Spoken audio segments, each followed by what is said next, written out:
pris l'exemple de trois opposants. J'ai commencé par Martin Fayoulou. Je dis, mais il n'a jamais reconnu les résultats des dernières élections. Comment est-ce qu'il acceptera ma main tendue? Moïse Katumbi était prêt à faire la même chose. Il avait même fait la même chose, mais grâce évidemment à la pression des siens, il a accepté qu'il rentre dans les institutions, mais lui reste borderline. Joseph Kabila, n'en parlons pas. Lui, il a carrément boycotté les élections et prépare une insurrection parce que l'AFC, c'est lui. Je sais qui est derrière. C'est pas ma tête qu'il cherche, il cherche la tête du chef de l'État. Et qu'il sache que je ne vais pas reculer d'un seul pas. Mais oh, mais bon, mais ti babake ne kulusu et puis banani ba sepeli ba rwandais. Oui, pourquoi? Parce que yende mtamema Hippolyte Kanambe ba longolé ba immunité na Sénat. C'est lui qui a donné l'injonction na procureur près le parquet militaire, oui. Le lieutenant général Nikoulia. Batu nyonso basimbaka Hippolyte Kanambe bakene na justice. Que lobby fois samba devant les Congolais. Basuka kana makala. Ah bon? Exemple avec Pascal Moukouna. Président le Galia ACK. Oui. Voilà aujourd'hui des comités là. Moutamba Salinini Oyo. Toyoki na mboko yote ya ba Chile Gelou, ya ba Sanjou, ya ba Bukanga Lonzo, ya ba Makambo Ebele, oyo toyoki te, oyo président de la République a lobby détournement comment le quoi gangrène. Ah! Je demande pardon. La justice en mboka na biso. Ne comité là pardon. Na bazouzi ya Congo. Ba exécuter na nouté. Ba zwana nou mai. Bachana fin. Pour Rwanda Koti Makambo. Du fait que kaka Rwanda sepeli la justice de mon pays, je vous demande pardon. Pardon. Tofuta Mbeka, il y a 36 ans, il y a Lumumba na Mutamba. Mutamba c'est un Congolais. Soka Salaï Mabe, Tobeta Yeba Fimbu na Bamole, Azonge la Souté. Mais du fait que Rwanda est d'accord et se réjouit de comme Mbenzul Nanani, na un diplomate rwandais en fonction. Basepeli. Congo, pardon. Tout ça, les rêves bayouda basalate. Na Matthieu chapitre 28, bayebisaki bayebisi Pilate. Yosoko libéré, bomaye que leur sang retombe sur nous et sur nos enfants. Voilà aujourd'hui ce qui se passe. Merci de comité. Bien. Joseph Mbenza. Mesdames et messieurs, très heureux de vous retrouver dans le cadre de notre émission de Tolobela Ekolo. Merci d'avoir choisi Balobeli Peuple Télévision pour vous informer. Merci beaucoup.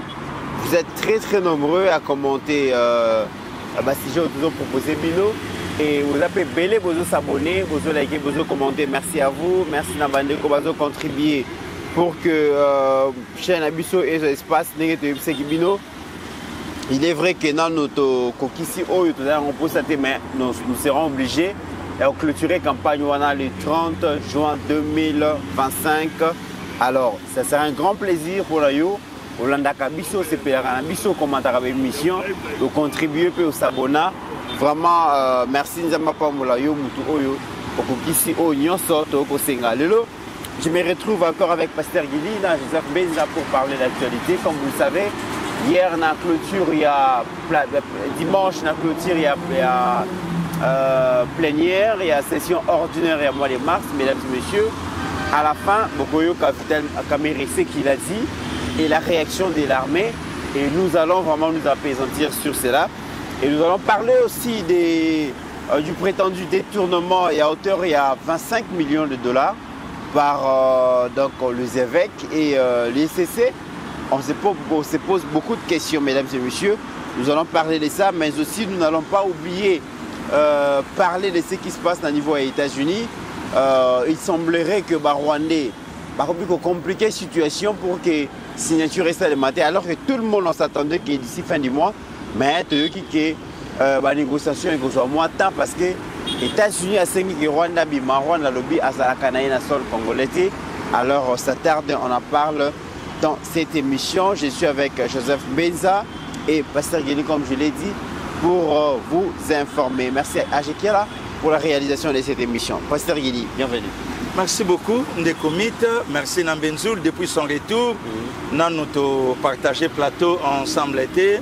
Merci aussi à Char de combat, Dame de Fer, Pascaline Kassongo. Merci à Bandeko Nyonso zo soutenir Bisso. Na Moussala Oyo to Sala Pona Mboka, Ndekomiteran. Merci à Bango, Nzambe à Bomba Bango. Vraiment, on a un plaisir. Ndekomit, il y a l'émission Lelo avec. Grand frère, il y a Ngiringiri ici présent et il quand même aussi très très loin pour honorer les lots balobeli à peuple télévision de loin. Donc là je profite directement, il y a Opé Sambote à mon grand frère, mon vieux papi Mampouya de Liège, Naebi que Escabaya Nanga Cicéron Bayali, Bavi Roxy à Pierrette. Bavi John Obuanangalou la place Bayali, Bayebi Kombo Ana, Pascal Kassongo Bayebi et Nzamba Bomba Bango, Azapeka est mon côté et il est accompagné avec non seulement les beaux-fils, mais des papas Wemba Bakala Diakouba. Très bien. Donc il y a grande sœur Nanga, Kukuna Shungu, Yomoko Yebi place Hollanda, dont Nazawa Navier, et derrière les caméras, donc Yashiki, Nana Moko Abana Moloka ici présent, donc aille vraiment à partager Nabiso tant Oyo et non seulement Baye Kaka mais Batiki peut contribution à Bango pour Nabalobele outil très très loin n'a plus strandé. En tout cas Nzamba batte la présence à mon vieux et beau-fils Yaya Nanga Kukuna et puis mon vieux Papi Mampouya de Liège. Donc on est toujours ensemble dans des comités Malobé Panayo. Merci Pasteur Guili, Joseph Meza, bienvenue. Merci de comités il y a Nandol, on a ça l'émission à leader. Le BSMT, on a ça l'émission. Très bien. Parce que c'est toujours un plaisir. Toujours combattu. Jamais égalé. Jamais il sera abattu. Mais pourquoi?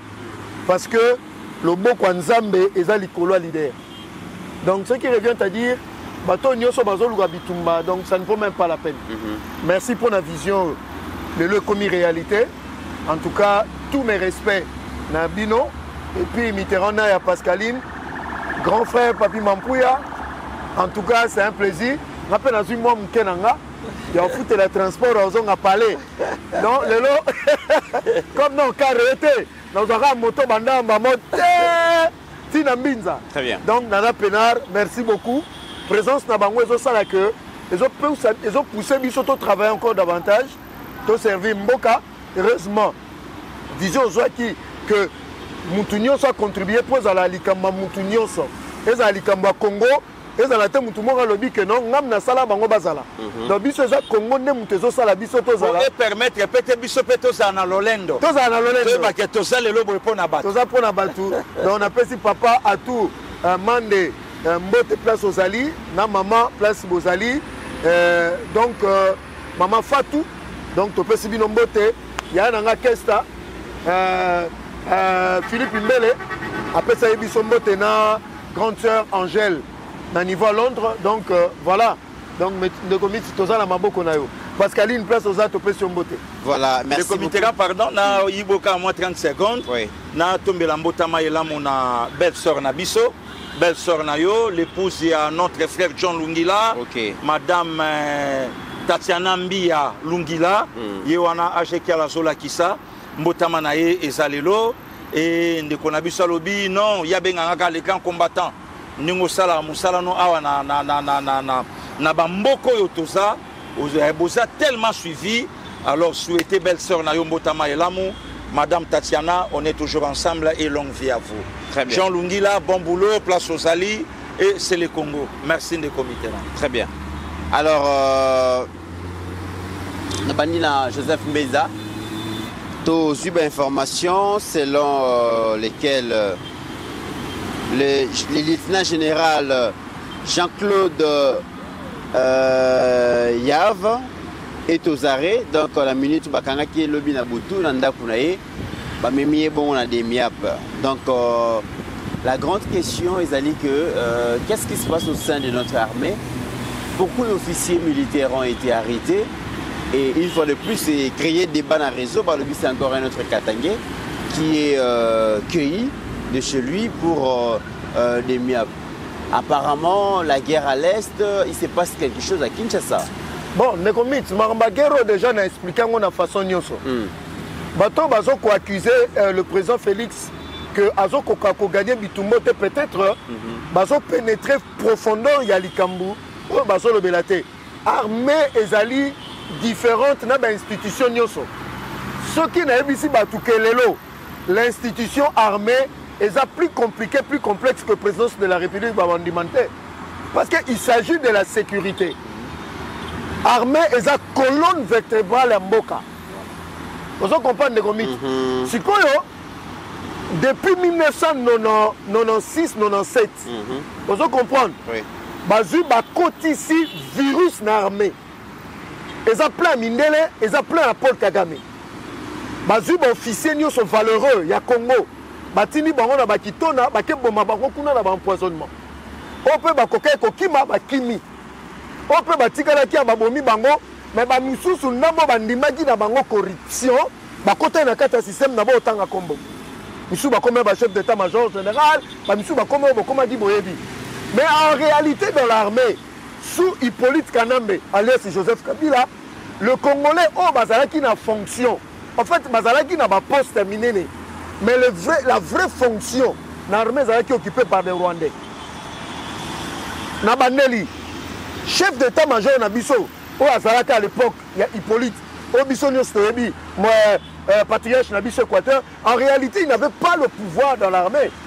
Mais il y a un général, je ne vais pas citer le nom ici, pour le Banini, pour combattre Basoïlophone. Mais en réalité, c'est un Rwandais. Si comme Makambu ou Ezoya qu'est-ce qui se passe, Nekomit? Kagame na Hippolyte Kanambe que pour affaiblir la RDC, il faut affaiblir son armée. Infecter biso, bazu ba Congolais, ba koke ko servir mboka, ba corrompre bango, ce qui a rendu la tâche difficile pour que l'armée la biso gagne bitumba. J'en ai guerre entre Israël et Iran. Il fallait Félix Tshisekedi en tant que président à riposter, à attaquer le Rwanda. À attaquer le Rwanda. Parce que les Iraniens ne sont pas bongo. L'armée n'a pas de traîtres. Mais au sein de nos forces armées, il y a eu des traîtres et il y a des traîtres. Nous avons expliqué Mouto Bakangi. Parce que jusque-là, on a des détails, il y a raison. Azalaki chef de maison militaire. Quand on parle de la maison militaire, c'est-à-dire Nzungu ya sécurité à Mboka, avec un commandement général, et maintenant on a bureau à président. C'est comme Moutou qui part à bureau à président, il y a un chef à maison militaire. Donc c'est-à-dire c'est quelqu'un qu'il ne faut pas sous-estimer. Azam Moutomonene, pour général, même chef d'état-major général actuel, pour Bimanamboko, il y a à informer le président, il a autorisation. Alors, ce Bakani Moutanengwana, c'est que les soupçons graves les alliés. Mais ici, dans l'année générale de Kenge, alors, tant que Moutakota armé, à côté par rapport à l'éthnité et la tribité. Moutinho sa côté armé, à côté de manière individuelle. Alors, ceux qui basu Bakani Moutoubakoye, et ça, les kamba tribité, ça, les kamba ethnicité. Est-ce que Bino Makambuboso le Bakeno, Bakani encore un soilophone? Est-ce que vous avez le pourquoi Bakani Moutouana? Donc, ceux qui ont mis tout à Batou Moussoussou, ils ont la tribu Moussoussou dans l'armée, même temps, ils bateau. Même à ta Kouimbongo à l'État, même à ta à détourner Mbongo à l'État, donc, ce qui revient à dire que ceux qui ont service à des miables, un lieutenant général, de ce quoi un ancien chef, il y a maison militaire, donc c'est que ça n'a pas Makambu, il y a miné les Anakats. Donc, le temps que l'information me soit filtrée, la main, je crois qu'il doit y avoir quelque chose, comme on dit, il y a Anguille sous roche. Très bien. Pasteur Guili, un général encore arrêté dans les MIAP, Jean-Claude Diaf, même question. Qu'est-ce qui se passe dans notre armée? Des comités naya. Mais moi je crois que réponse au Ngabuna Koopesa, Mbenzula Sapesiango. Tozala awa biso to génération maréchal Mobutu. Combien des officiers awa vrai ou faux au maréchal a exécuté bango par rapport il y a information au maréchal a joie qui ba 32 ba 29 ba zala wa exécuté et puis maréchal a clair ya kolobango abi 29 ba là qui il fallait mais babi mais non est-ce que il faut déstabiliser l'armée? Abi, mais comment 29 officiers et exécuter bango bongo et déstabiliser l'armée? Comment ça? Mais aujourd'hui ce n'est plus le cas. Le comité na yambenzula utolo bango. Toko sibir ba makambo, pourquoi? Puisque source na yango le comité na ya eza mixage na brassage. OK. Le comité. Quel est ce moutou le long de ça l'émission? À Kolobake, le président Tshisekedi a commis kaka kokanga basfélifone, pe azocha bango na prison et belé ba okufa. Ça c'est pas un langage. Au Congola Kolobango. Le comité biso va na mboko yo. Bakangi un officier congolais. Bakena ye na CPI. Balobi na ye samba na lopoto puisque boza un pays francophone. Alobi okena yebi lopoto te d'accord, c'est pas grave. Bon samba na lokota na bino ya lingala puisque ba traducteur basa. Ou bien na Swahili. Ou bien na Swahili togoyoka. Le comité curieusement na CPI na Hollande. Officier entre guillemets congolais abimisi véritable na ibi pe lingala te. Oh, ba chiche ba fandi ba bi oh, un officier congolais. Mais toyebi ke lingala lobamaka et ça langue ya ba militaire. Mais comment yo koyeba lingala te abi non, ngana Rwandais. Dans samba na Kinyarwanda. Ah bon? Bosco Tanganda. Le comité là, clair ya olobango calmement. Abi na Rwandais. Ce bolingi na samba na Kinyarwanda et bon interpréter na ndenge bokoyo kango. Le comité là, makambo ane salami na Hollande na plus 31 na lae. Donc Congo démocratique, mboka ya armée.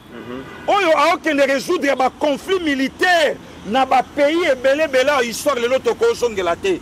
Azwa un officier supérieur rwandais. Le comité là, quelle humiliation. Tofifa yango. Est-ce que wana batu baloba? Il y a un certain Delphin Kaimbi. Bazui renseignement militaire ba pesier. Le comité là, tout na ba grand frère na biso ba papi mampuya ba koli na bamboko ba fe na ba beau-fils. Tout na bango tombi ya Delphin Kaimbi na Congo eza wapi? Pa kufandenge nini? Wana Tshisekedi. Hein? Les loups tuni. Est-ce que Fachim Tassan, le comité là, tozala infiltré comme pas possible. Nayokin, awa déjà na monokambenjou la lobeabi, ndamo na yokango. Ba Congolais belé babi, est-ce que tu sais que y a Ozelani ne pas bundana Rwanda? Congo a perdu un président de la République démocratique du Congo. Poka Kalobaka, je vais passer sur le Rwanda. Et le bon Dieu va regretter de m'avoir crié, moi, Mouzé. Lui, il y a Laurent Désiré Kanenga Loba Malobawana. Ce n'est pas à la Kana Mausolée. Ce qui peut Kanamba Kenda na Koravier. Ce qui peut Kanamba Tumbangoe, Toye Barate.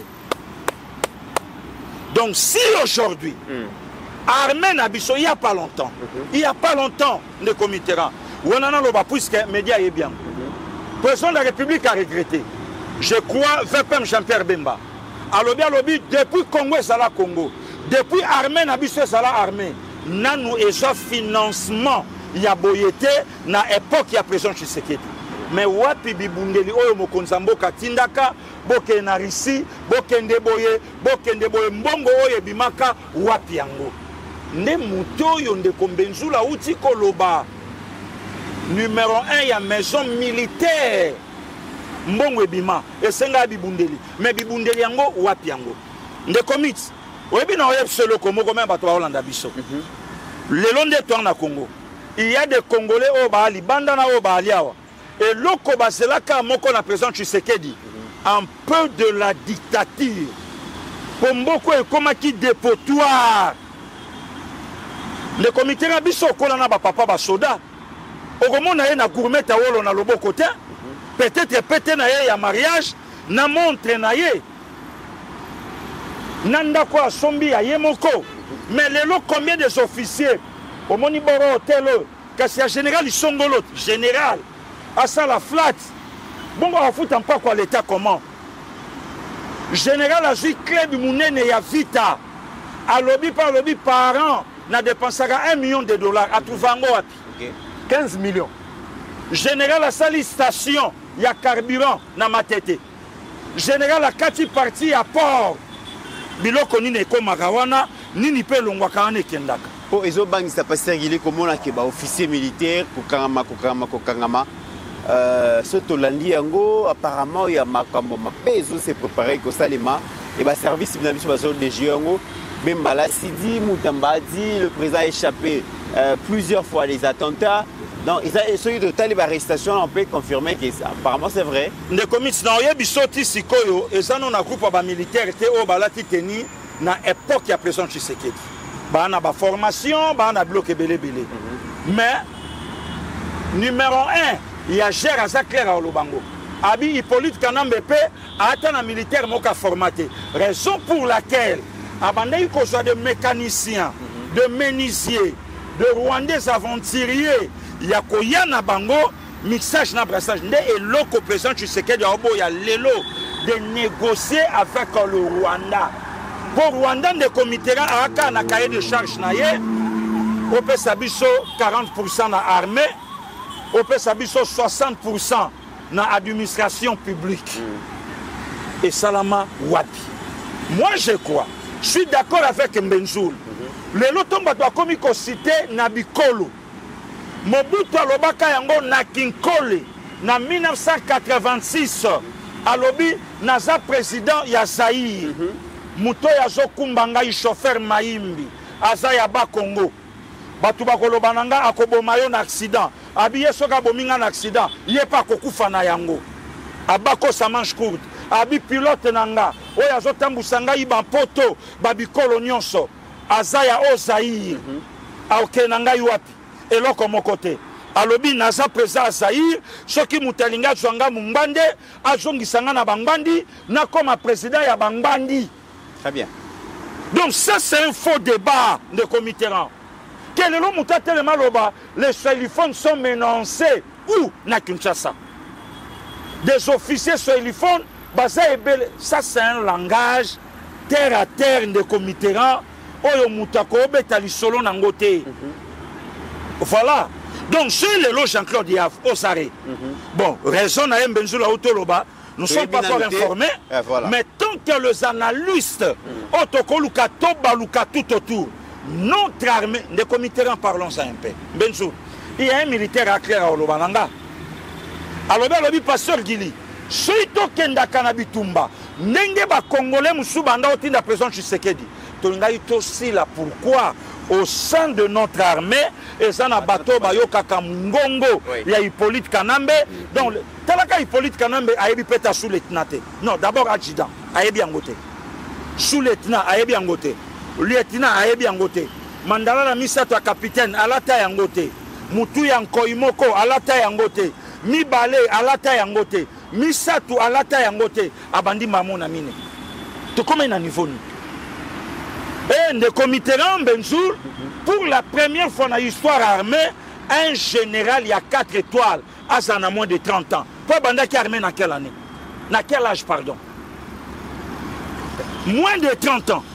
Un garçon de 29 ans, 4 étoiles. Nde Babiloko, Moni Bayela Bisso, mixage, brassage, étouffer l'armée nationale. Il y a Konyata armée Yamboka. Il y a un mécanicien comme Bosco Taganda. Il y a Koya Koko Misaye Awa. Il y a un Rwandais. Il y a Koya Koko Misaye, chef d'état-major. Il y a Armand Mbokanabiso. C'est comme ça que Laurent Désiré Kabila a été assassiné. Donc si aujourd'hui, le président Tshisekedi a échappé à une centaine de coups, Tolobango, d'abord Dieu, et puis des comités, tout mentionne Kayango. Ba service na biso et ça musala moko comme pas possible. Très bien. Wana tout cas photo lobaka. Ba service mboka na biso Benzoul. Ba to ba lobaka. Bongo demia pa osa nini? Anera osa peut-être ba la conformité. Ba service na so ba la pongité. Musala osala ma vous savez quoi? De comme Benzoul mix. Makambo yo Hippolyte Kanamba monisi na 2025. Biso to yebaka ngo na 2019 que Hippolyte Kanambe à la qui na agenda, il y a histoire, il y a Dengue Sochocho, na Pascal Issouba, que Fatia soit pouvoir, mais na Simbi tout ya Congo, armée, renseignement, banque, Babylone Kebele, il suffit que Tshisekedi aboya coalition, il y a FCC Cash, nga na obeta masasi na obenga na ye ba Congolais bele ba yeba ki ngote Fachi akenda na ye je kizengi jusqu'à ce que lelo tala papa Lutumba yebisa waze quoi alobi Félix Félix waze quoi abi soko so swana na mutu kowela aussi sa malobate peut-être ko swana et ko umela batela maloba batebele surtout batu ba na poto to vanda ata musu na balier joine pas avec na so Cicéron mais Facha ozani pour ça clôture mi ndeko tunaye na FCN de comité Benzoul est-ce que so comment na frontière RD Congo na Rwanda pour au monde ndenge ba osala clôture ngo est-ce que so comment oyebi ngo donc le président Tshisekedi a soit quittant quand on a des comités et bimisi ba très tilelo ozomona ba okanga jusqu'à ce que Hippolyte Kanambe yemoka monya lobi en tout cas natindi esimbite ngamo na kota sko na terrain monde entier bayebake réellement naza vraiment immigré nazalaka président ya Congo mais nazalaka gouverneur ya Paul Kagame province moko ya Rwanda ezalaki RD Congo. Quelle humiliation. Très bien donc voilà nangina Barcelone moko eza majeur ou peut-être ba Congolais bazo ko percevoir ten armée ezana mutu mo ba bengi Aldo Ayelo azanani na ba négociation pour na accord ya le 23 mars au Obasanjo azalaki ayebisi Raymond Chibanda alobi mais Mutebusi obozo tchana armée mais c'était sergent armée rwandaise comment il est devenu lieutenant-colonel là tala toi ça la c'est non Benzoul yo kutolobi Mutebusi yo yebi que lelo Congo a eu un président balobi na biso que président na Congo na Joseph Kabila mais après kokende na ye na pouvoir balobi azala déjà na FPR bango batu basalaka so ya Kigali na 1991 or na 91 le gars avait 20 ans barata déjà koboma Juvenal Habyarimana na 1991 président à Congo azalaka déjà na FPR na Rwanda très bien. Voilà. Donc, naka encore musika. Il y a un voyou Makanika. Babonier va présenter comme un lieutenant-colonel congolais. Donc Babonier, c'est le petit frère de Sultan Makenga, de Salamana Rwanda. Est-ce que les Congolais vont comprendre que avec cette armée, dans le lingo Zalaki, dans le but que Batunio son armée va m'aber. Mais il y a eu un noyau au pouvoir de l'armée. Maintenant qu'on réponde directement à l'ordre de Hippolyte Kanambe. Vous voyez, Makambele Kagi na Fizi ou bien na Uvira. Hippolyte a tina $200 000. Bawazanen de Balakisango, Babibota la Mbongo, pas Hippolyte Kanambe. Oui. Bah, généraux na ba colonel Ebele bazalaki une opération. Yenem tando benga na téléphone. Di, bokomi wapi? Na katana. Di, botika. Batubaleka. Yango zomo na sa consacré liwa. Ya Mamadou Ndala. Ça, obi babetelinga lisolo. Comment s'est passé les opérations pour la rebête armée rwandaise? À l'époque, Mamadou Ndala, na général Baoma. Na ba opération militaire, bazu ba kangi ba téléphone. Ils ont éteint des téléphones, ils n'ont pas obéi aux ordres. Bango tout badaya. C'est quoi Yozo Ebisa Félix, si tu sais du président, a continué Bitumba sans que ça la purge. Oh, Zomoneza, on va bien la purge dans l'armée. Benzo, de comité. Ce qui est le batamité, Mamabe Balamuki. Balobi que tu sais que dit, Azoboma ba non, Azokanga ba officier sur téléphone, Aocha Bangona Makala. Ok, de comité, tout raisonné. Depuis le 17 mai 1997, si tu as comme le 16 janvier 2001, Baboma Laurent Désiré Kabila, langue unie n'est qui dominante à Ouana Congo démocratique. Swahili. N'est-ce pas Swahili? Bon, ceux qui Swahili, Moutiala qui langoyo et l'Obama qui. Je me rappelle même ça, Tuni Bayaya Baolanda Biso, Baoloba même, Kozwa Misala, et là, il sous ma kamba qui j'ai l'honneur. Et Zalaïka, Anakupika, Anakupakia, et tout ça, Anayaka, Analukaka, Ndekuyetu, Alanabandaka. Ndekuyetu, Anabandaka. Ndekuyetu, Anabandaka. Bosco Yotuna, si aujourd'hui, le président Tshisekedi a commis comme matraquer les Swahilophones, il y a comme on a prison, beaucoup sont morts. Mais Banani Baboma Laurent Désiré Kabila, au moment que Swahiliphone Moutiala qui au top na Congo démocratique, depuis le Rwanda jusqu'aux extrémités, il y a RD Congo. Banani Baboma Laurent Désiré. Banani peut battre et dit qu'à peine na prison pendant 20 ans. Voilà. Banani battre Mukumubi là, na prison. Banani peut Baboma ata ba vie moins Congolo na poisson. Ba vie Samba Kaputo. Ba Gaïta Kakuchi. Banani. Très bien. Et lobi nangwata Kulutu Jean-Pierre Bemba, Bola Kisanga, proche ami. Il y a Laurent Désiré Kabila aujourd'hui auprès de son fils Hippolyte Kanambe, qui est un hôtel non, c'est l'ami de mon père. Très bien. Vous expliquez un membre du gouvernement, déjà dimanche passé, dernier PG autorisation à poursuivre Mouyaya, Moutamba, excellence Mouyali Misanga. Les lots en réalité, en principe, les lots de Sengeli, Constant Moutamba a démissionné, a déposé courrier, il y a démissionné les lots de Zelayango dans les comités. Mais curieusement, le fait que Moutamba a perdre poste comme ministre à justice, et comme aussi Batou, parce que c'est le Rwanda qui s'est réjoui. Dans la même tweet, il y a ambassadeur rwandais, ambassadeur ministre, pardon, des affaires étrangères. Dans la tweet à Sali. Donc, effectivement, Constant Moutamba a dérangé nos ennemis. Parce que dans le niveau Est, c'est tout le monde qui s'est réjoui.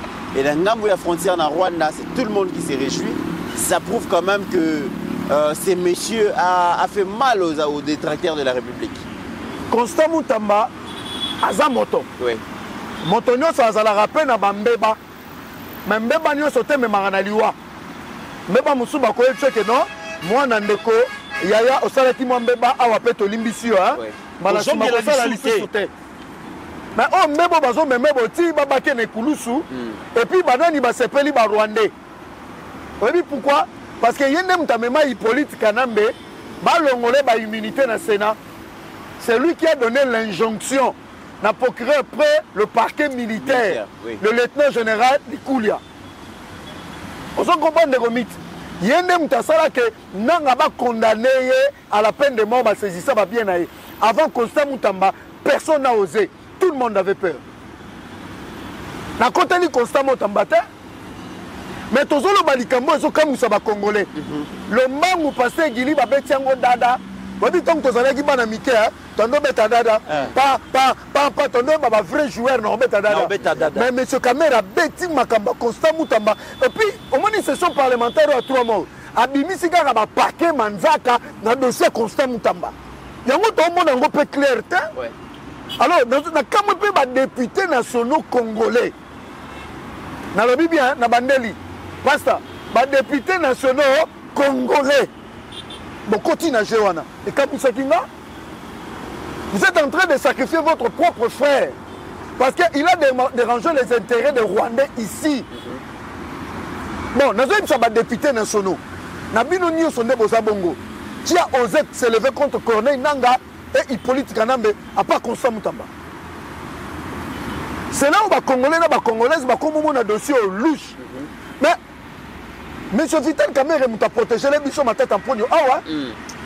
Bon, Monsieur Kamere a quand même sa bichon place nini ma tête à Sali. Est-ce que le cours constitutionnel, l'élo, 10 jours, et combien coûte combien coûte? C'est les Est-ce que le cours constitutionnel va quand même sa bichon place nini ma tête en pognon à Sali? Arrestation de Sukiwapi, saisir va bien de Sukiwapi, est-ce que va identifier même va bien saisir? Parce que ma tête en pognon, en fait, ça quoi? A déjà ma combonio a changé dans ma document. Donc c'est que ma bête biso chèque isengi. Donc au moment li kambo ko et ça dit dans le lenga mususu, batu mususu va profiter, va pesi coup de bango. C'est pour dire que non, mutoko ya sima, ce qu'on touche ba intérêt ba Rwandais au souka ndengwa. Très bien. Pasteur Gili Constant Moutamba donc évincé, finalement le procureur a eu raison sur lui. Et la joie, c'est constate dans Rwanda, Pasteur Gili.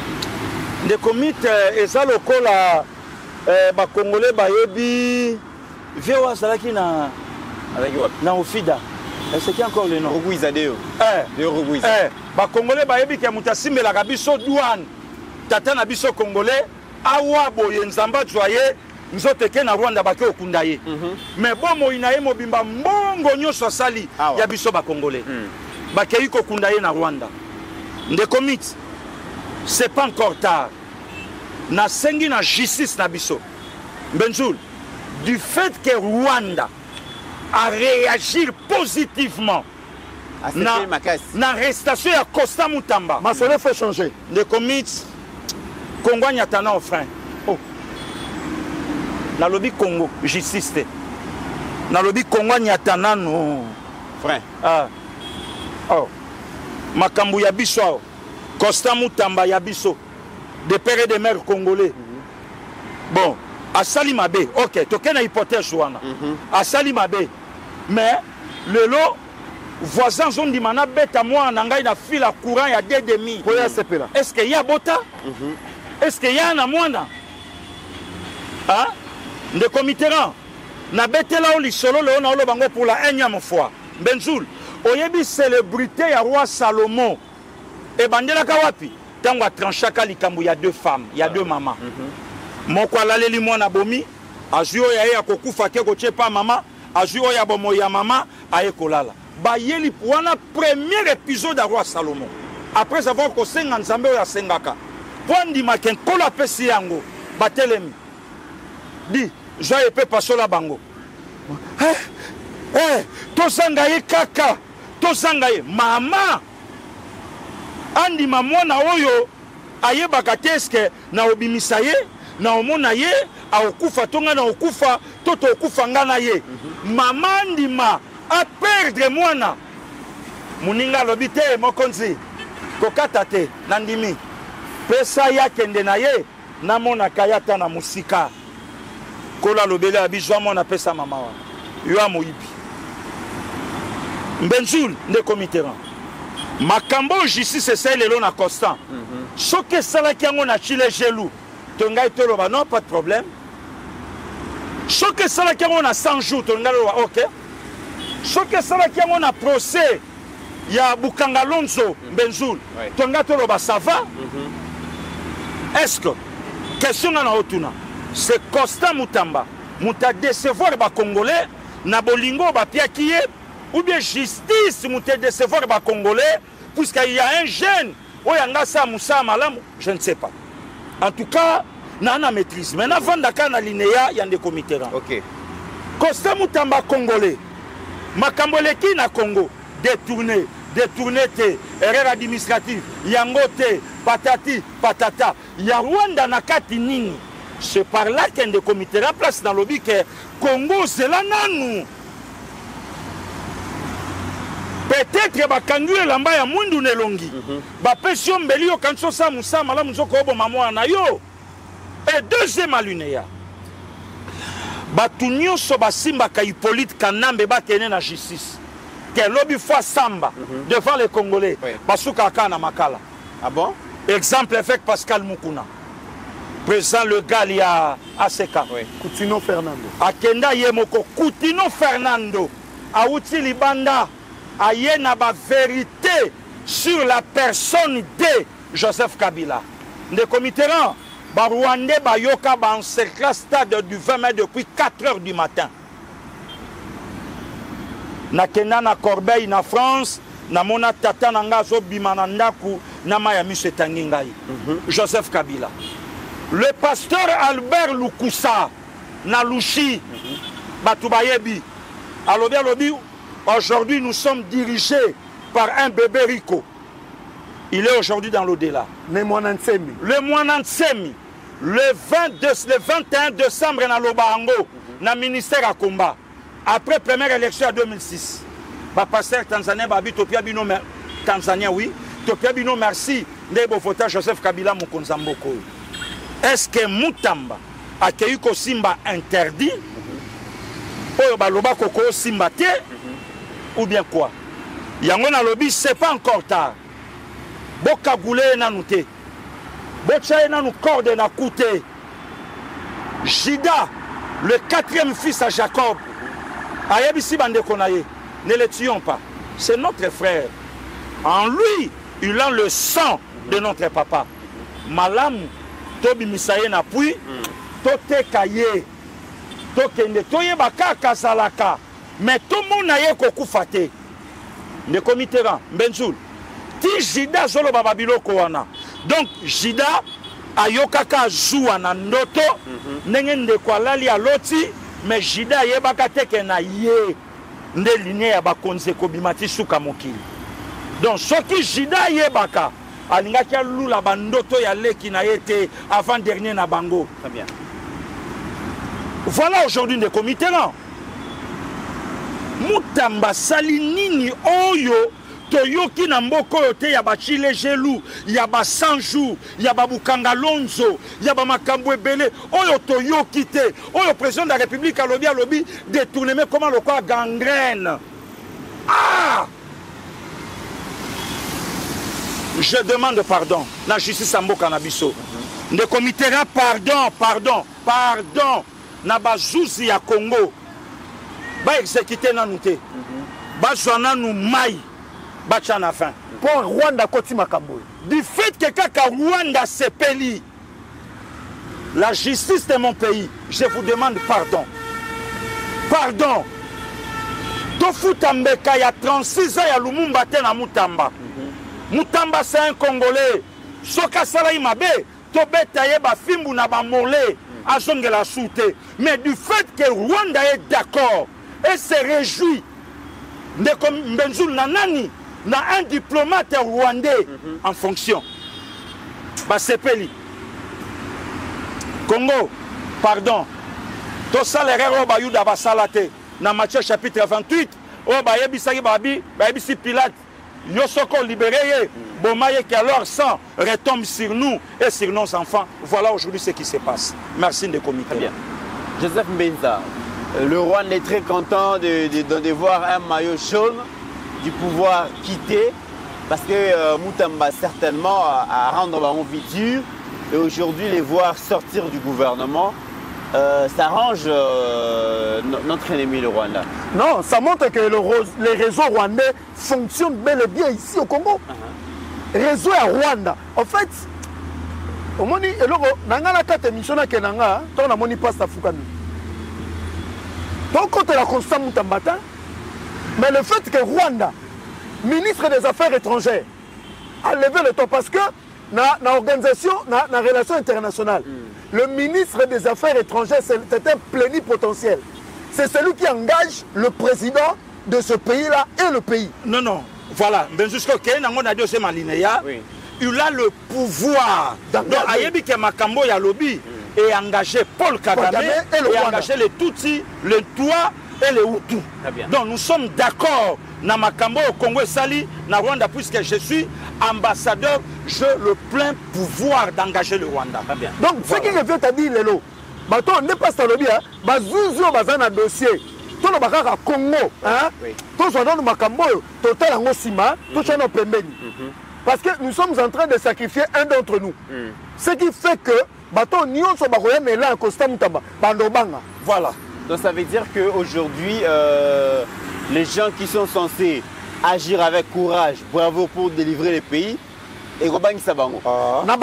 Parce qu'il n'a pas trouvé le soutien du chef et le soutien d'autres personnes. Oui. De ce ça peut se régler au sein du gouvernement par un blâme. On se comprend. Va continuer à l'icolo, va mi balé. Et puis ça moi na bango. On se comprend. Mais le fait que Rwanda Koti Makambo a sepeli, en tout cas, il faut changer fusil d'épaule. Tout son nom Maramango to chanase. Ouais. Tout un nom n'a n'engagé. A sepeli pourquoi? A sepeli pourquoi? A bombi nini? Mutambanda ou déranger Rwanda na nini? Oubazolo Mbappé, il est trop conflictuel. Là c'est entre nous. Ça c'est entre nous Congolais. Là c'est entre nous. Tu peux sa précision. Entre nous Congolais, tu as un problème. Mais le fait que Rwanda Koti. A Koti Ango. Ah, on a photo changer. C'est que commis RD Congo na Rwanda. Conflictuel, orgueilleux, malbouche. Nous condamnons ça. Nous condamnons. Le commis, tu te rappelles? Oui. Il y a une émission au Tosalaina, au condamné qui Ango. Mais si quand tu as commis, na moment il y a sentence à Mutamba. Rwanda sepeli pourquoi? Pourquoi on a obéta moi na maboko voisin qui rejoint nzete na boma bamba ye. Bon, Pasta, pardon, pasta, pardon. Pourquoi on a discuté na moi sinanga, voisin pas tokangana, toi le pont tokangana, ya boya, ya momi pe ba ebele. Intérêt na, ah, benjul ko sekate mon cher. Oh. Hein? Mit, comment toke ko somba plan? Nathalie Mbatio yo bien weza fobor tika. Oh, otika boye. Na tika yo beti yango barami. Mais c'est comme Sengara qui Fachi a se démarqué na Kabila. Mais Kassibango va travailler pour les RT. Donc on convier Kabila. Baba déjà convié Kabila. Alors na yo et aussi mbaté yo tikaye comme ça bisoto diembelaye du fait que Rwanda a sepeli na yebisi Congo achana nulo dans Koko. Très bien. Mais Joseph Menza tokende tozonga likambo oyo ya likambo tozoyo ka oyo ya 25 millions de dollars. Oyo pesama qui font public et pesama qui na Senko pour réaliser ba œuvre sociale. Donc d'abord ta soutien pe. Na yoki ka ke mbongo ezali te. Ba moralisateur à société. Na ebité parce que ça biso to ba semi illettré. Biso to ba to tanga te. Biso to ba semi te biso ma ba illettré. Ba illettré. Siko en fait le problème est ça simple. Na yoki bimaki 45 25 exacté. Pas ça bête dans les solo, il y a évêque Mokala qui s'arrête de manière physique. Dans la même mission, il est le seul. Si le lot. Voilà. Bon, dans le dossier, on a un mission, un tel à Ibaki. Tolobigara, l'émission, le lot, évêque, on va Monique Batongi, Balaksabiso. Voilà. Sur 47 ou bien 48 diocèses. 48 diocèses. Voilà. Donc, Tolongoli Moko à la Kisaki, et tu as dit 47. Donc, tu as papa n'a vu son molimo, tu respectes. Bon, ça a une émission parce que vous avez une chaîne de télévision. Téléphone peut être en web. Vous filmez l'émission dans centre de santé, dans l'école Botongi. Vous avez un diocèse, évêque à diocèse. Par exemple, chez moi là-bas au Mayombe, il y a Boma, vous avez la blogue de Tongi. C'est tout ce qu'on demande. Mais est-ce qu'on peut concevoir ça que tout le Bélalikamou, il y a détournement? Dans le milieu, il y a un père spirituel. Oui, ce qui se passe aujourd'hui dans l'église catholique romaine universelle, l'église est formée. Parce que le poteau, ABC, tout en a bango. Mais où est le lot et ça, où est l'obité. Moi, j'ai eu la chance d'être parmi ma génération. Il y a autant de mindele catholique. Na collège à Kimwenza, internet Zakuna. Negomit. Dans la famille au Congo, si vous êtes moupé, vous êtes respectueux. Vous êtes respecté. Mais le lot, ça se soutient. $1 million de dollars dans la diocèse. Dans l'église catholique, ceux qui ont un négonabino, Aza Sango. Vous vendez pépélé. Mais je te dis. Ceux qui ont un négonabino, qui ont un négonabino, tu vas une femme sacrifiée, mais il est commis au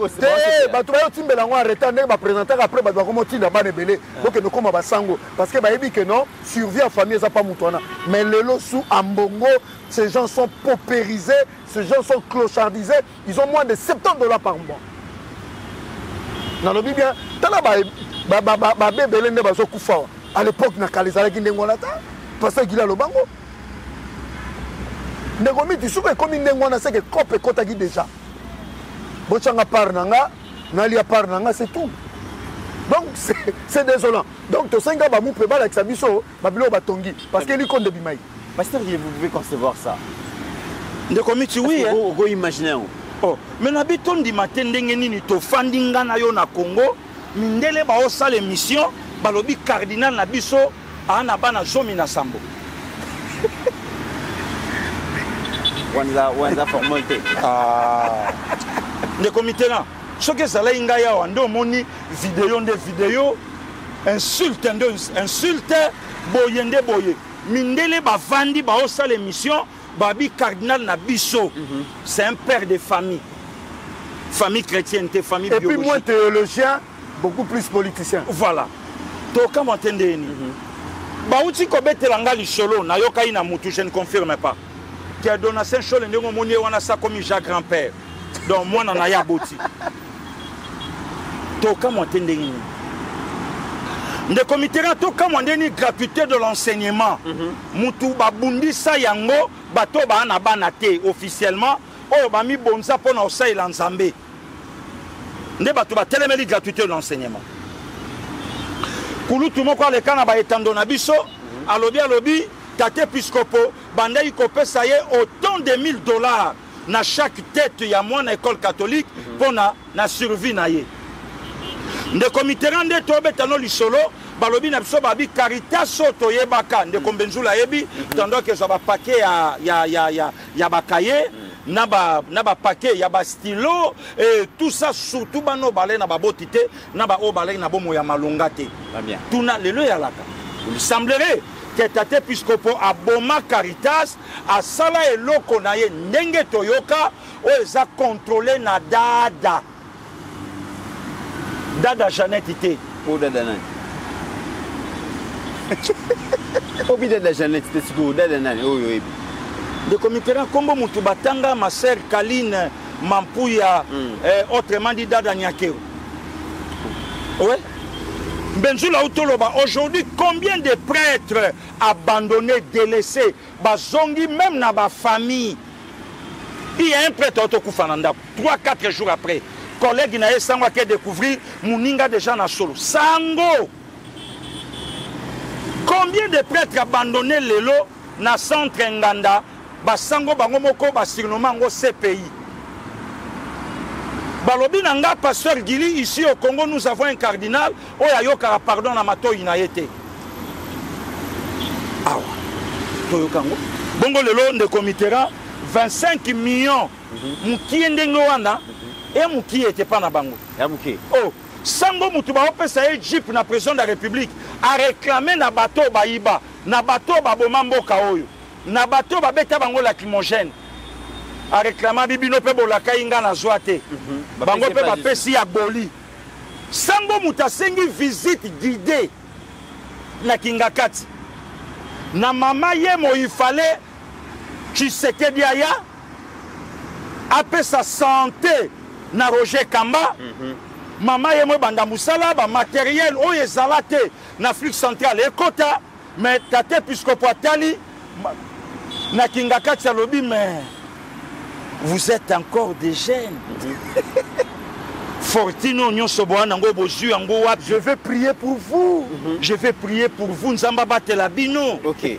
mais Fortino bazu ba prier Congo Fortino bazu il fallait hôpital à Kitambo c'est la Tshisekedi aya il fallait maman et moi c'est la Tshisekedi aya il fallait Zanda Munene c'est la Tshisekedi aya il fallait Nzele Lenge c'est la Tshisekedi aya le comité là non comme moi kaka 25 millions benjour et puis 25 et puis mbongo babandana ko wanga na kebaswa yango te tentative déjà de et puis ba ndi matoso 600 000 sur le 1 million par diocèse OK ba wanga na nanu toso yango te yo sona rachole le comité là na osenga na yokaki pe le nouveau inspecteur ya IGF azo lancé déjà ba inspecteur na étendu mobimba République démocratique du Congo bakota basa musala nde comité ra batu bafandaka na poto balandaka biso ba effet bakenda pe ba makala na bango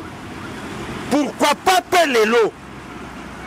pas lelo tokoki pe tokanga numéro 1 ya catholique mbongo eza wapi oyo ekenda na badiocèse wapi misala esali émission mobimba esalama na badiocèse nyonso babiloko tosengaki ezala baepiskopo balembongo yango tomoni mpe tate episkopo basenga soki na Vatican soki wapi ndenge basali mutamba na justice basala pe bango. Très bien. Alors Joseph Mbenza, ça c'est la deuxième fois tout le monde a makamo yusi oyo memaka pasteur Gileti na palais de justice a qui est auditionné par l'inspecteur principal de la police judiciaire. Kamere dit qu'il y a eu massacre à Moba, 318 personnes tuées dans la nuit à samedi à dimanche. Il y a eu beaucoup de déplacements massifs.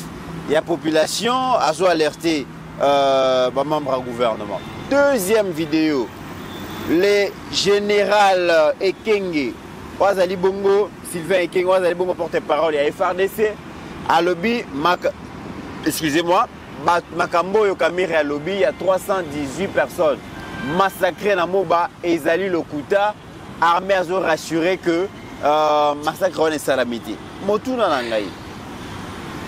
Toyoki Batubako défendre Kamiri Balobi, Caucus est député à Tangani Kande va pécier information. Mais Kamere Yazali Bongo dans l'institution où Yazo dirigé, n'a rappelé dans le Yazali deuxième personnalité en Boka. Sur le plan protocolaire. Sur le plan protocolaire, deuxième personnalité en Boka. La gestion T. Gestion T. Yami Balé, Kamere Azana commission défense et sécurité dans l'institution Oakukamba. Tant que vous voyez pécier Bongo information wana. Kamere a vérifié qui était. Qu'est-ce qui s'est passé finalement? Donc, nous avons adressé un message. Nous avons benga rabiso siko po batu na biso caméra sala biso nini. So nga pe nazo yebisa bino bo peki sakita lo ba makambo wana pona nini. To sala caméra nini o ya lingaka koloba. Na yebite. C'est to fandi calme ya lobika ka siko biso to kanga munoko. Je lance un message. Bino bozola na biso sikoyo. O bolobaka pourquoi bino bo atakaka ka caméra. Siko nga nazo tuna bino pe question. Bo peki sakate caméra lo ba makambo lo ba pona nini. Wana frustré biso te apparemment. Ceux qui ont lobby caméra, les gens sont frustrés. Je demande au chef de l'État d'interdire les gens de passer dans les réseaux sociaux, à la télévision, c'est pour briser la cohésion nationale. Donc, yo makambo vital caméra, au sein les gens briser la cohésion nationale. Dans une sabino dangerosité, ma propos naïe. À lobby boy, selon Yé, Félix Aza incapable, Maman Judith Souminois, Aza incapable, gouvernement, Aza incapable de sécuriser les Congolais. C'est ça le message. C'est ça le message. Et puis la clôture à l'obinini. Bata Esther, guerre à la presse, c'était pour te faire ça encore kilo de souffrance à ma casse. Bon, tu as la bloc à bout. Et puis nous avons mis tout dans le député IDPS. Naba Ali IDPS, vous avez ticket pour la nini. En fait, quand même, tout le monde est à tout le monde. Bon, faut nous calmer, qu'est-ce que je dois dire pour énerver ces gens-là? Voilà. Maintenant, nous avons Makamba lobby. Na bon nango kipango na tout na rabat neko nanga IDPS. Mais Etienne Tshisekedi nous a pas formé comme ça. Mais c'est pour tout le monde. Nous on Moussa nous sala kunata. Nous à l'IDPS on nous a formés quand ça ne va pas dans le pays. Tu vas nous côté les mains. Parce que les députés nationaux il y a IDPS parce que rien qu'à IDPS est allié, on fait partie caméra. Ce que vous avez pas dit. Tala, tu as 120 millions d'habitants que vos caméras. Nous avons rappelé. Tozoa Joseph Kasavubu, il est parti, Congo Tikali. Tozoa Simon Kimbangu, Congo Tikala, Akenda. Tozoa Patrice Emery Lumumba, Akenda, Congo Tikala. Tozoa Laurent Désiré Kabila, Mobutu, Bakenda, Etienne Tshisekedi de Moulumba. Siko Yango Kamere Yango, il est devenu qui? Pour que après ça va mot de tête, il y a 120 millions de Congolais. À la présidence de l'Assemblée nationale. L'Assemblée nationale, un député, c'est quoi? C'est un député. Azam président de l'Assemblée nationale, pour un député, pour un gata. Et puis, Azam modérateur, il y a ma plénière. C'est comme ma bézanine, ma titre, comme ma casse. Donc, Kamere. Mais qu'est-ce qu'il a foutu pendant 3 mois? Kakostam Mutamba. Mais M. Kamere, je m'adresse à vous. Kabila a la déclaration. On le bat pour 10 000 morts na Goma. 5 000 morts na Bukavu. Na Katana. Maintenant, Makambo Soloba, on se course à Makambo. Makambo en 2024. Et puis il y avait moins de 10 morts. À cause de tout ça, il y a un moment de ça Lukuta. Attends, à combat Bakoki, ça va député. Obiga Makambo lobby. Il y a Yussi. Na caméra faut bakangaï. Na Constant Moutamba, Pasteur Guili, na Kamere, la personne qui doit être arrêtée et que PGR vont des fois poursuivre, et ça Kamere. Mais c'est comment tirer pour nous? Je risque de dire du n'importe quoi.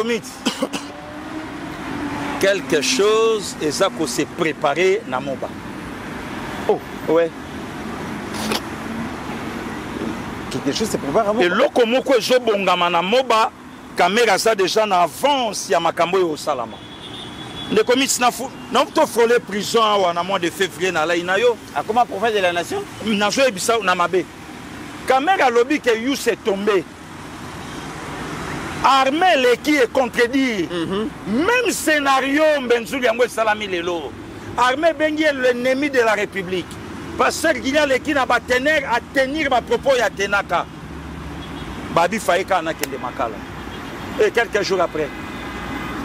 Pan, Youssi, Pan, quelques jours après. Bukavu, Pan. Le comité a posé la question à Kamere. Goma Bukavu est tombé. Hippolyte Kanambe a siégé côté Kuna. Ba prestation serment et salami. Donc Kamere a bossé na Kuna pour essayer de côté des gens à Rwanda selon ye. Alors, place où Tikalika na Moba. Qui Kamere? Il est qui? Les comités, Nayebi Saba Congolais Lokomoko. Benzoul, na continue à jouer info. Il y a un gouverneur à Sud qui a auto-prêté serment. Moutumoko lobby, Nanga lobby, Azab, beau-fils, ya moko ba leader, moko lelo, ya union sacrée. Yemuta a Jirakabanda Kounaye partout. A prêté serment devant Nanga. Le comité en situation, il y a caméra. Et Tikali Nango. En tout cas, l'andanga bien de comités na boina kendesko lusumu. Nazolanda pasteur Geli. Et Tikali to la mukana tongo moko toke kana parler du peuple tobia au kotate. Oh, mais oui. Est-ce que on a lobby sous mabe? Mais c'est le palais du peuple. C'est le palais du peuple. Ndakuna biso. Et loko Tikali to la muka lobby na tongo. Lokola ba député. Bakolobane le côté. Lokola adjoint na ye ya IDPS. Balalisa ye pongi. Lokola babiloko tout wana pongi. Sikoyo charge je ne pas na biso peuple. Donc torola muka un bon matin, tokei na tongo, tolobi ke yo awali shooté. Oza ya bisoté. Message et souki wana te. Na oke ke akei sous salobi abi batunyo so ba weleli. Kokendo pesa mokonzi mboka. Maboke Yambe, donc gerbe de fleurs dans le quota, Bapesa et Balakisi qui est Kolinga président de Yangoana. Donc il a préféré à tout cas président, Majola qui président, malgré n'a tout cas kayo, mais n'a linga kayo, Koleka bateau, parallélisme, oh y'a que Kokangisa, écoutani na nini, na likambounini. Les comités, tu as des dangers permanents. Dans la République démocratique du Congo, il y a Hippolyte Kanambe Kasembere et Vital Kamere Lwakaningini chez les Congolais. Puisque les propos Kamera zo tenir, banda tilelo. Si quoi il y a que ça se passe sandeni.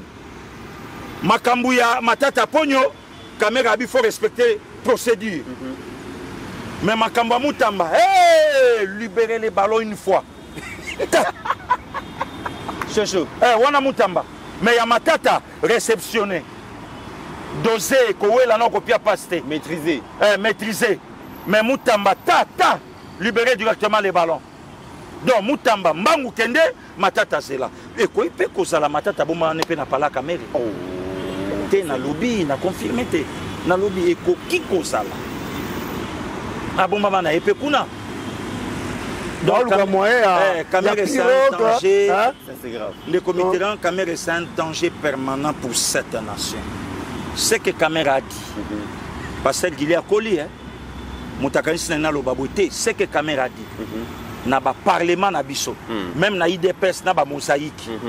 Les lots monsieur Salami Kokota a sauté bureau nyon se koi, basali bureau à Sika bakope sata les vieux sages, les vieux mosoko diampwanga, bapese babi conduit, comme ça yo vandana nous po. Et de toujours na lobby des comités babilo que me makaba soulèvement na bangoka yango Caméra obeta. Mais to lala babilo que me makaba soulèvement ba mobulu ke batu ba telema 318 morts. Bongo ba o ba kufie pa na ye na Walungu Rwanda bomi bango. Ba combien? Ça c'est grave. Pourquoi lobby yango et pas na ye na Walungu? Ba combien? Pourquoi lobby yango te? Akimi na 318 morts. Pourquoi Fimbisi? Effectif o eza bongote. Hein? Abi ba kokisa ba député ne ba pesi. Ba sala pi ba kokisa ngo. Ba place ni. Ba pesi yango wapi? Voilà. Na mona na maipayer. Le comité la place le lo ba to ba o se kabiso. ndenge topesaka caméra Assemblée nationale. Très bien. Voilà le résultat aujourd'hui. Voilà, merci à Pasteur Guili, merci à Jekiala, merci à Joseph Benza. Mesdames et messieurs, vous étiez très nombreux à nous suivre en République démocratique du Congo et puis en dehors de nos frontières. Bobo Sanate, qu'on like émission, qu'on partage, qu'on commente parce que n'est pas Kaka Yangonde et là qui sera vraiment qu'effectivement vous nous suivez et tout ce que nous faisons, vous portez ça à cœur. Merci Nabino, merci à grand frère Papi Mampouya, qui a participé à l'émission de la CNZT, a commis sur place. Et puis, na grand frère beau-fils. Oui. Il y a 45 Nabiso Kukuna. Très bien. Il y a honneur et à participer à l'émission. Merci Nabino. Nous sommes dans l'émission. Bon, ça la commentaire, check commenter l'émission, ou liker, ou s'assurer que vous abonnez. 5 personnes peuvent faire abonner Bango. De constituer réseau Mounene pour na balobeli à peuple. Merci. C'est avec ce même élan. Nous se retrouver na Mikolo Mikoya.